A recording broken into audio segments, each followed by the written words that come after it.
Hi guys, Larissa at Prodigal Pieces here. It's finally spring, so that means it's garden time and we are in need of some work. We had these reclaim boards we pulled off a barn, I should say. My husband and son pulled off a barn in the middle of a snowstorm in February, and it has served us well for about 6-7 years now. But as you can see, they're getting kind of weak, brittle, and breaking, and we thought you guys would like to know how we're going to replace these, beef it up a bit, make it a little more decorative, but keep it toxic free so we're not poisoning our soil for the food we're eating.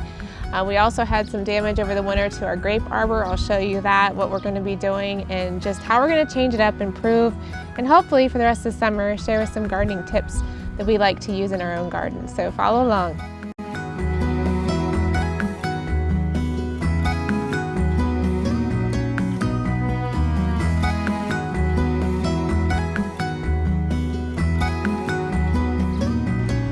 Okay, so we have our June-bearing strawberries here. We usually thin them out and line them up again each year, getting rid of the runners. We share with friends, but you can see our bed completely fell apart this winter. So this will be being built up, reestablishing the plants, giving them a good start for this season.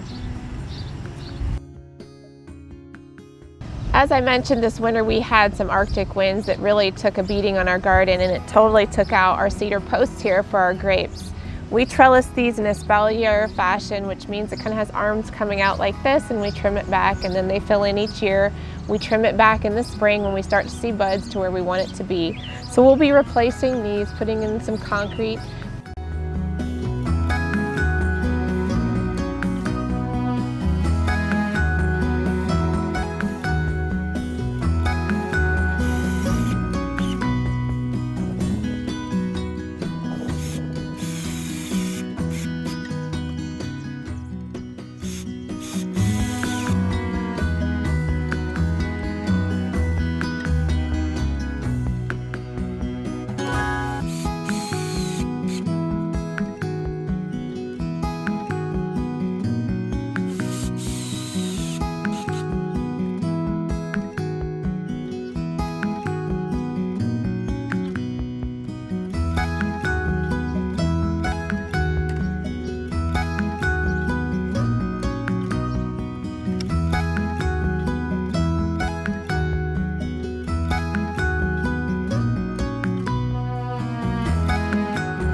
The anchor vise that we use to trellis the grapes. You would put your specific mill wire through there, and once you put it through, it holds it tight.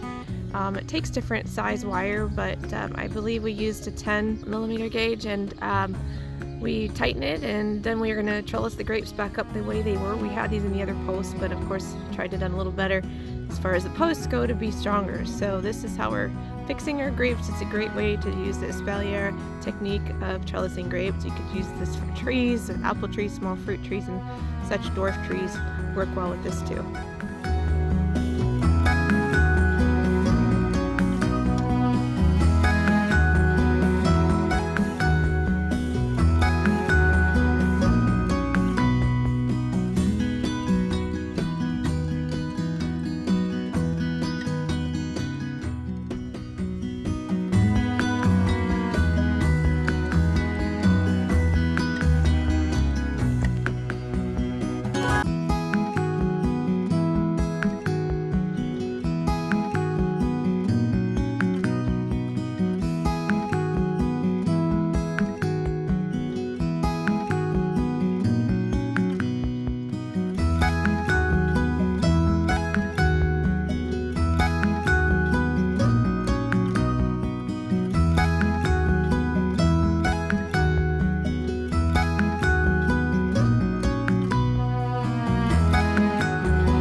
Okay, so it took us a while to get back to the garden here because I don't know about where you're at, but man, have we had the most rainy spring. We're lucky to even get our plants in. As you can see, we've got 2x8s up, ready to go. We put in our manure, got that all fertilized, ready to go with the added calcium into it. You can see that our garlic that we planted in the fall, I can give tips to that over on the blog, how to plant your garlic. You can do it either in the fall or the spring. But you can see last night we had a storm and they got all knocked over and they're about ready to be yanked. The scape is coming up with the bloom, and I will have a recipe for garlic scape pesto, which is absolutely delicious. But you can see that our garlic hasn't done well this year. I think this is probably the worst year we've ever had.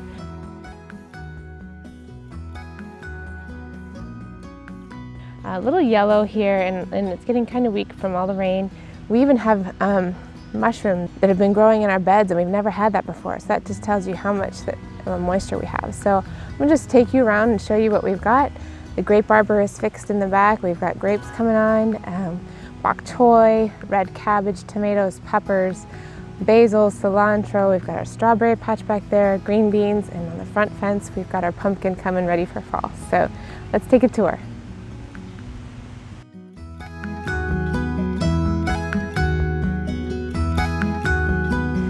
You can see here I've got the red cabbage and my tomatoes coming on.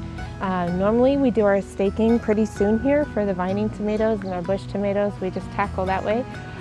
We hope to show you how we trellis our tomatoes to get the best produce, how to get rid of the suckers. Really, we like to grow up.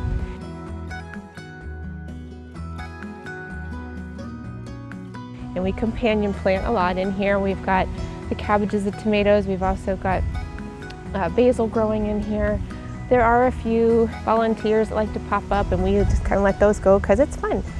Again, we've got the beans back there with the dill, strawberries, and our garlic and our pepper with our cilantro, and then the flowers that we planted up front because we just love to have a cutting garden. It encourages bees and birds to come visit. So we're excited to see what we're going to be having.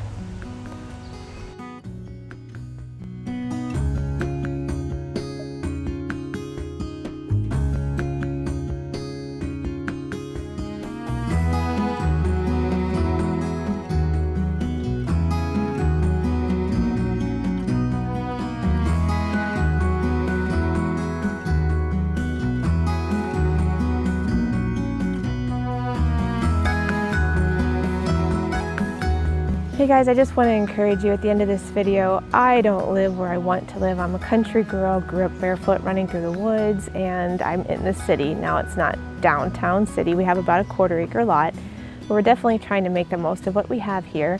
We grow our garden out front in our front yard. The neighbors love it. They love to walk by, look at what we're doing, and they look forward to each year. It gives us a chance to chat and mingle. I call it the mow less, grow more attitude, because we couldn't put it out back. So we're making use of the land that we have. Now, will we be here forever? We don't know. We honestly, none of us know what day we have. So we're trying to make the most, bloom where we're planted, and enjoy what we have here, making the most of what we have. And I want to encourage you to think outside the box, do the same. You can grow pretty much whatever you want. We started with clay soil here and built it up, took out the sod and built up beds, and amend every year with manure that we get from our local farmer where we get our raw milk from. We have a herd share with them, and so they provide that for us. Wonderful blessing, but it's because we sought out and asked. Didn't wait for it to come to us. So anyway, just want to encourage you to get out there and get growing.